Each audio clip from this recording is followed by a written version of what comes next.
Back on, ladies and gentlemen, with pictures of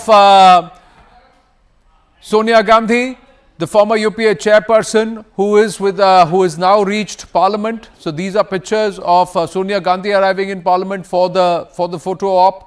And of course, the transition from the old Parliament to the new. There are so many stories, and politics has its way of playing out. Sometimes you're up there, sometimes down, the ebbs and flows, the peaks and troughs of everybody's political careers. But lots of nostalgia for her herself, from where she came, how she entered into the world of politics, the trials, tribulations, the turmoil for her, controversies, and of course the ups and downs, where the Congress party was, where the UPA was, where it is today, and of course the multiple challenges. And a lot of thoughts will be going through her mind too. And we have seen, like we had Pallavi, Arunima and Aman also talking about how she was perhaps one of the focal fulcrums. You know, the attention was all around what she is thinking, what she is doing, what she is saying. From that, today, the transition over the last decade, if we may say so, it's also something which politics does. You have ups and you have downs. Somebody who was down earlier now is on the up, and the roles have reversed.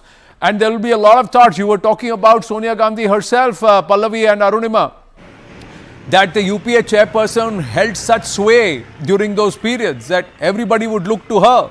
Even today, a lot of the Congress party seniors, old-timers also look to her. She's just spoken there while entering the Parliament. Let's listen into what she had to say, and then we'll go across to Aman, Arunima and Pallavi.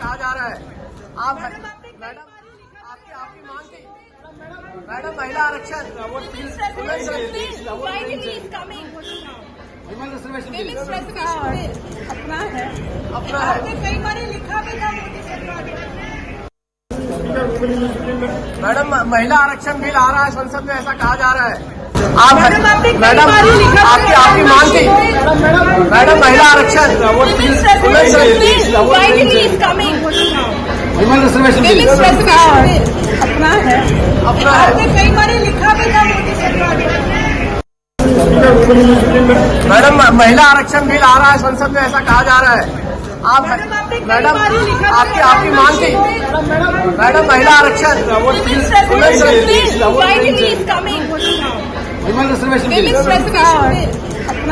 So KC Venugopal there reminding Sonia Gandhi, who did not want to actually respond to the waiting media, and they said it's our bill, and she says it's ours on the women's reservation bill. Apna Hai is what she said as she walked in. Perhaps one of the last times that they will all be walking into this Parliament. A big transition for a lot of them. Pallavi, Arunima, Aman, Pallavi, so Sonia Gandhi, once perhaps a cynosure, the fulcrum of everything that happened for a long time within Parliament, today finds herself, vying to get back into relevance and trying to goad the entire group. And there are a lot of veterans within the Congress party who still look to her, turn to her to see what should be the next step. And her growth itself has happened over so many decades in Parliament as a parliamentarian. Well, there were a couple of bills which were really her dream bill, and a women's reservation bill, the food security bill were her dream bills. And I remember I had spoken to her in 2010 when this bill was cleared in Rajya Sabha. It was a mixed feeling, because I remember in that interview to me, she did mention the fact that she doesn't understand why Mamata Banerjee had abstained from it, why there are some within her own party had objected to the bill, by the RJD, the Samajwadi Party. I think the perils and the pressures of being in an alliance, I think for the first time ever, if anyone understood that in politics, it was Sonia Gandhi. A sense of frustration I certainly noticed in her, because that was the peril and pressure of alliance politics, which is why this bill could never ever see the light of the day in Lok Sabha. And I think in that sense, the BJP is likely to be luckier. Of course, there's going to be a tweaking on the bill. It's likely to be a newer bill. Maybe the old bill will be withdrawn, but the bill is alive because it has been passed in Rajya Sabha.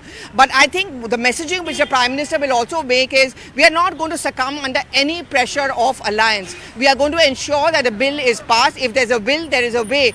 But yes, Sonia Gandhi, for her, it was a motive moment. I remember, the credit goes to Rajiv Gandhi for women reservation as far as Panchayat is concerned. So Rajiv Gandhi's dream was also to have a similar reservation as far as legislative assemblies, as far as Lok Sabha Parliament is concerned. Right. And therefore, for her, it was a fulfillment. I mean, she was a very emotional that day. I remember when the bill was cleared, and at last, that emotion was accompanied by with a lot of frustration that she could not get the women reservation bill. And I think it comes out in that very brief soundbite when she turns around and tells, in that rare interaction with the media now, that it is our bill. It Yes. is Apna bill hai. Apna bill hai, it's ours is what you say. Yes, Arunima. From there. Yes, Arunima. I just wanted to take it from there because we don't really know कि ये अपना bill है कि नहीं है. Is this the same bill that we saw the UPA bring in, or is this a new bill that is going to be tweaked? Because there is a lot of talk, and what was the objection of parties like Samajwadi Party, BSP, RJD? They wanted a sub quota. So within a gender quota, they wanted a caste sub quota. Will the Modi government make provision, because OBC constituency is also a constituency that the BJP is looking at very closely. So is this the same bill, or will we see Arunima, some the simple tweaking, aspect some is that provisions should to we be made for the caste as well? should we even look at a sub quota per se like that, or should the simple understanding be that there is 33% reservation across all the classifications currently there?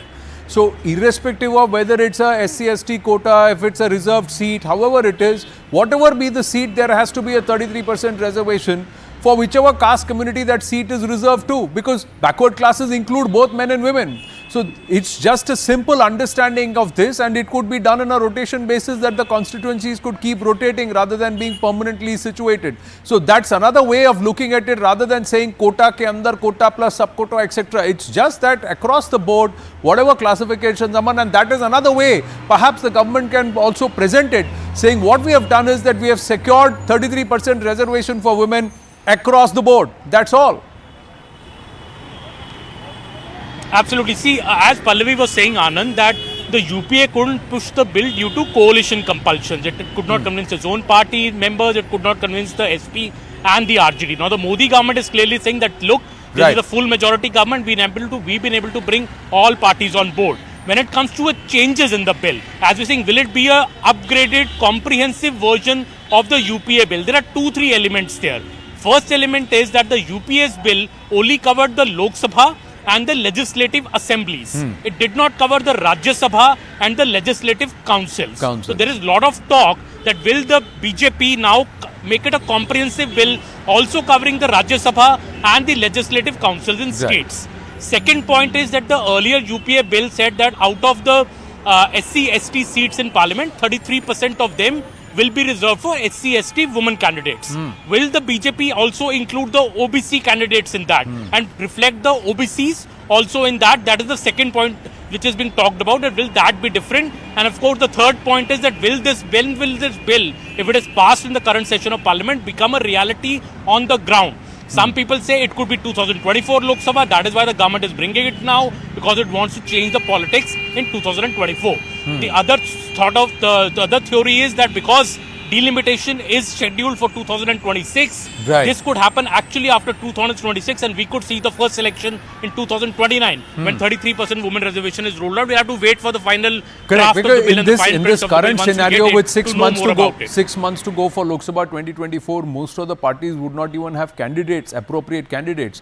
Last we want is the case of a Sarpanch Pati syndrome becoming a Vidhayak Pati and a Sansad Pati kind of a syndrome, where the proxy, the wife is or the spouse or the daughter, however, or the mother is made the proxy, or somebody in the family, sister is made the proxy, and it's somebody else who's actually running, and it's a male of the person, the original candidate who's actually running, calling the shots. We don't want situations like that. So that also has to be thought through. Quickly.